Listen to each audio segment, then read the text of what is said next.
ife era weekend y'okusaba kigendererwamu okwongera okutaawa obumu, okwongera okubona nti abantu ife tusonigagana, okwongera okuzimba essuubi mu bulamu bwaife obw'omubiri, era n'okubona nti tweza buyaka twezaayo enkolagana yaife buyaka. Kyabeeyi kyokola okuba nga oli ku awamu media mwe bali kutugoberera nga bona mbozi zaife bambi ku YouTube kitwizaamu amaani. Era osaba abayaka bakali ku subscribing to go ahead and subscribe. Don't just stop at watching banange, go ahead and subscribe. Era tubaidusaba aba subscribers baife mwetalendo okugula membership packs daife abawagira awamu media okubikaminga member wa awamu family ojja ku YouTube channel ife ngomaze okusubscribinga wali ekigambo join waliwo membership packs osobola okujja wadigula wabanga olina akasente kotuwayo okubambi katuyamba ku nti buli katuyamba ku okunonya amawulire mu byalo then n'abantu obolyawo channel ife no beyambako we nawo waliwo super thanks wansinga omaze okubona emboozi zaife wona ojja wa clickinga wabona ebiriwo byona bituyamba. Nze Yazid Yolisigira owefe busedde mu bikado ekiriwo nekyo abakulembeze abamadini bitundu ebyobusoga bavuireyo nga bakolera walala n'abakulembeze ba Busoga Consortium abategaike okusaba mu Busoga wabula nga wali kwenda okubona nga Busoga emirembe girawo n'enkulankulana nga irawo mwidi bulungi ekitongole ekya ubos duzi kyafulumya report kyalaga nti Busoga kabiri neri kusemba mu bwavu einumaawo twalinga nifo twirira kala moja kala moja ayiredo kai report yalaga nga Busoga neri wansi so abakulembeze ba Busoga Consortium nga bali walala n'Abanadini bavuireyo bategeka okusaba wiki namba y'okusaba era nga bali kujja kwa bitundu eby'Obusoga era nga bageni bangi bali kujja kubawo kyabasinga wa Busoga n'abakulu okuva mu government eyo wagati bona baida kubawo era nga bakoba nti okusaba kuno kujja kuyamba kinaino okubona nga basabire ebizibu ebiri Busoga biwemu oba olyawo n'okutyamu okubona nga enkoda nedebere mu Busoga naddala diwaawo era baida kusinzira kuno babona oba olyawo ki ekikalemesa Busoga mu mbeera eno bavayo ni strategy ezijja okuyamba Busoga okujja maiso. So olunaku olwaleero batongwaiza kawefube nti bali kujja okumala nnaku 7 nga basabira Busoga era nga bajja kutandikira ebitundu bya district ya Iganga. So nga awamu media bambi tubairewo kuba kukigamagana kunkulankwano ya Busoga tulina okubaawo bulungi no mukidukira bulungi Busoga edali region is edali edakabi edali engaiga era yawolako ni sente mu World Bank yawolako World Bank sente Busoga ebiseero mu kaidukira twalimanga ine emwani twalimanga ino pamba aye ebintu bijire nga bidobonkana Busoga saawe eno kyainamiza okuba nti wansi nesinga yebwavu mu Uganda region eno. So ensonga dino aba Busoga Consortium nga bali walana ba religious leaders ba madini bakoya tibali kujja kubibuusa maiso balina okutaawo okusaba naddala okwendawulo okumalira na ku 7 nga basabira sitaani ebikoligo bira byona ebibi ebiri mu Busoga bivuemu era bateewo emiwatwa Busoga jena abonekanga ejja kujja maiso n'okukulankulana. So twogere kuko ni Patrick Wakula Bishop wa Central Busoga Diocese kuba na birenga ali kutola kwa kawo kuntegeka eno yatukobera kuko ebintu bingi era einumaawo ndi kujja kufuna ku interview ni eyali ku Sentebe wa DC Iganga mwami Patrick Ayemba atukobere kuko kuba ali member ku Busoga Consortium atukobere kuntegeka eno yebavuye nayo kubona nga basabira Busoga obwavu bwo Busoga twidi oba kyechaye to obwavu Busoga bina byona abakulembeze okwerumaluma okwekuba amaji. So nebye ebiriwo ndi Yolisigira Yazid abakali ku subscribing please go ahead and subscribe. Maga tugemere galala omulabe yebeta kwawukana kutabagana kuleeta kukyusibwa kikolebwe era ife kwolo twakuba nti banakisoboka kumaani gatulinaku kumakanisa amangi gati ku misigiti egyagabano sitaani ateekwa okugolola okuleka Busoga. Amen. Sitaani ateekwa okuleka ani Busoga. so twakola nti okuva ku 25 paka 30 banange tube mu kusaba. Of course mulimu what we call spiritual mapping, twetaaga okufuna ba intercessors, twetaaga okufuna abeegayirizi, twetaaga okumanya agali ensonga yene nti oba lusozi gindi noluli kusinga kuvaako oba lusozi nenda oba obalali okusesagala oba lugulwali lugulugaleka. So that we do the right spiritual mapping so that tumanye ebiwala okwawukana kuno kubaawo olwisi lwa mbeera zaife za byanfuna, olwisi lwa ngeri yetusinzaamu, olwisi lwa bunafu bwaife eri ataikiriza nti tasobola. So obutamulenga tosobola osobola okufuuka obujja ebintu ebyo byakiriza kwayo okugositiza kumanya byona byona. Sawa Oluganda mulina ly'abaana ifa ezo omukulu onanze sekuba nti bana tulangirira olwaleero tekigambo kikoze kitya tutandise era tuteekwa okutandika ate tuwulizaganye ate tukozese buli kiriwo oba rediyo oba masimu oba mikutuki tubone ntwegejinga Katonda waife akuba atige bituuse empera sitaani kansooke nkugemeku busogojireke abantu bakole batya aisana. So we pray to our God aboluganda tusaba ensonga zino tusuubira nti getunatuukira kwasa tunalala okubagano mu nani municipal council nga tuli kulangirira bwakuwanika bwa mikono nti kikoze kitya kiweire tutijindi ole abaletala musajindi bali kukola batya kubanga kuno tuli kwenda kweta bona BMPs ba ministers chairperson 065 tuna tuweyo in all our congregations kibenga kyabika tukajja maiso era nga ndini mukulu Patrick ayembeera ku center wa LC yokutano bisu yeiganga era nga nabamu ku bantu abanene abali mu kibiina kino kya Busoga Consortium nga nabali kugamagana ni ba religious leaders mu Busoga kubona nga bateekateeka bambi okusaba kuno baboneka obuli nga bakulankulana mweso wano ku YY media atukobere kuku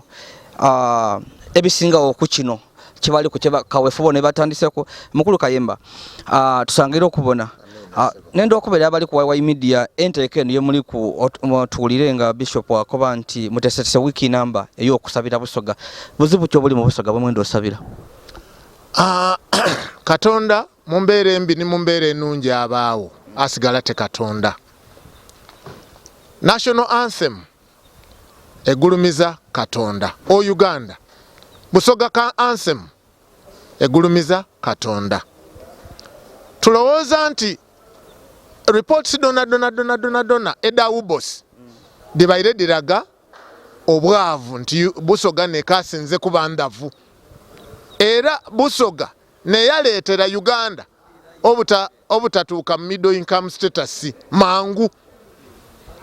Ebyendegeresa mu Busoga biyise wansi nti literacy rate okuva mu 2019 report eyakolebwa mu report ene ya 2022 nga kabiri tuize wansi mu literacy rate abantu abasobola okusoma n'okuwandiika ekitegeeza ekyo kitu affectinga era as a result of politics Busoga yekutulamu n'abakulembeze baife ab'okuntiiko beekutulamu n'abakulembeze abawansi beekutulamu nga bagira ku bakulembeze ab'okuntiiko okwekutula kyova obona tulinako kasizi ibiri nife region twenka abalina parliamentary caucus eibiri ekyo ni tikyakusekeramu tikyakutulaga nti tuli bagezi ino kitulaga nti twenda okwiraghalala aye tuyiraghalala tutya nga buli omu bw'aba nibyakola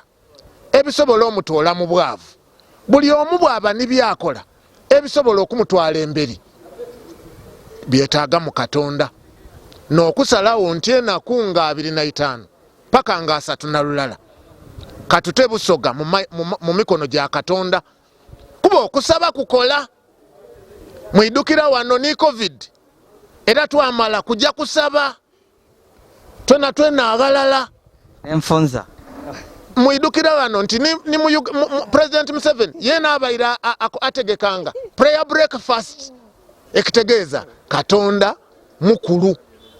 Kino tikibangawo, twenze tukiiname twena abakulembeze ababaire tibagaya baide bagayire kwagalala mu kusaba, ababaire tiboogera boogerera awalala nga twentuna tudedicatinga ekitundu kyaife mu mikono gya Katonda.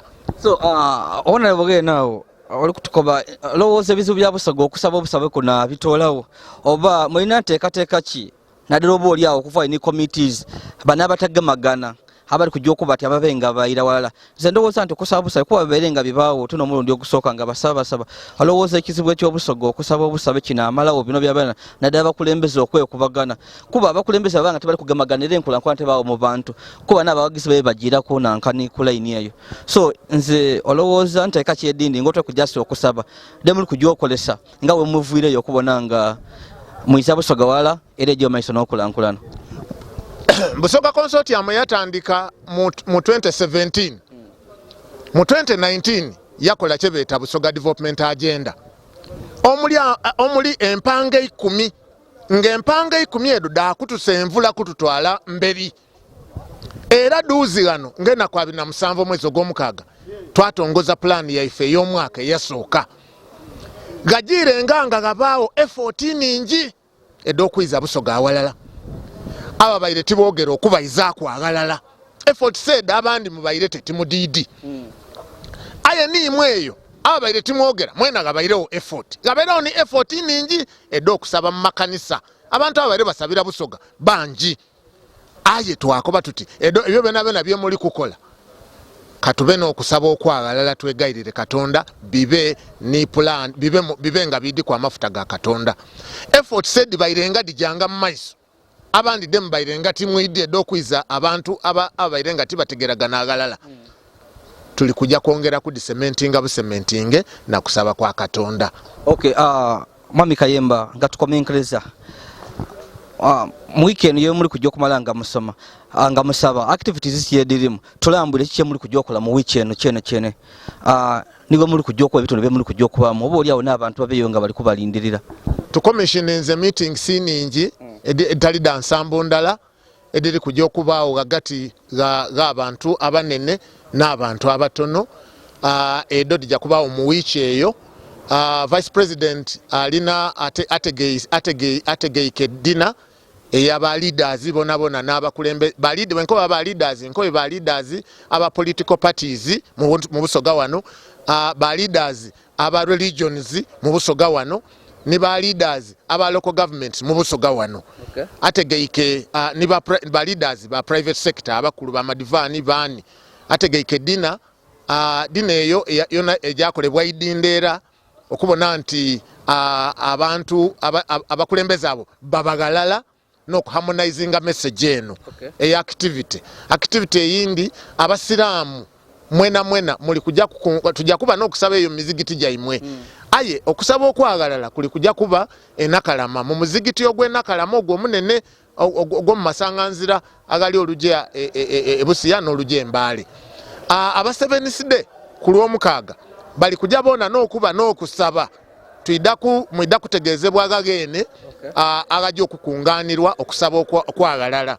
Aye ngena kwasa tunalulala twidda kuba n'okusaba okwagalala amadiini gona gajja kunganira galala n'abakulembeze bona badda kunganira walala Municipal Council Primary School Iganga okubona nti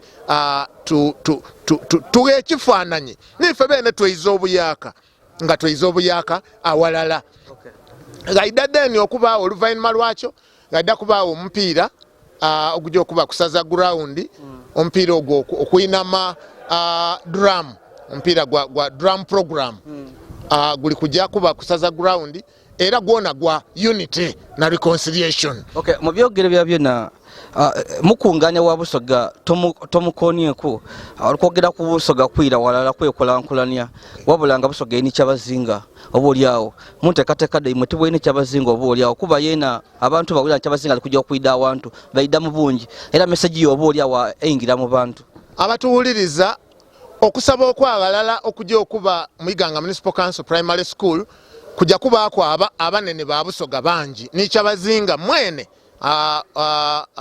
owekitiibwa Kadumbula ali kujja kuba ku mukolo ogwo era tuli kusuubira nti ni first lady ayinza akali kukakasa bulungi aye ali omu ku bantu abasabibwa okuyida okubaawo ku mukolo ogwo kubanga abasoga bangi abali enda wa busoga ate twenda kino ekintu tuli kukiina mabwiname aye nga buli mwaka tuboneke tidda kubangawo okubona nti tudedicatinga busoga eri Katonda. All ministers ba members ba parliament bona tulina abakulu bangi mu public service mu MDGs bangi ba KCCA eriyo ED bani bona bali kujja kuba walala mu kusaba okwagalala n'olwekyo olwagalala olwasande olwo likuleeta abantu abo bona awalala. Okay, tuyanziza Mwami Kayemba. Oyo ni Mwami Kayemba Patrick yali ku Ssentebe wa district ey'Iganga era nga gavana eri yaliyo ayaloba ekitiibwa kya gavana nze gavana w'Iganga yati office aye ebyo tulikwenda tuyiregalala tubitereze so ng'ayogera kuku naddala nga wakobye n'abamu ku bakulu abali mu busoga consortium bambi eterina amaanyi oba omutwe mu kintu kino ekya obusoga okwira walala n'okuboneka nga bakulankwala busoga tijja kusirika gano awaife obisedde mu bikado nze Yazid Yolisigira.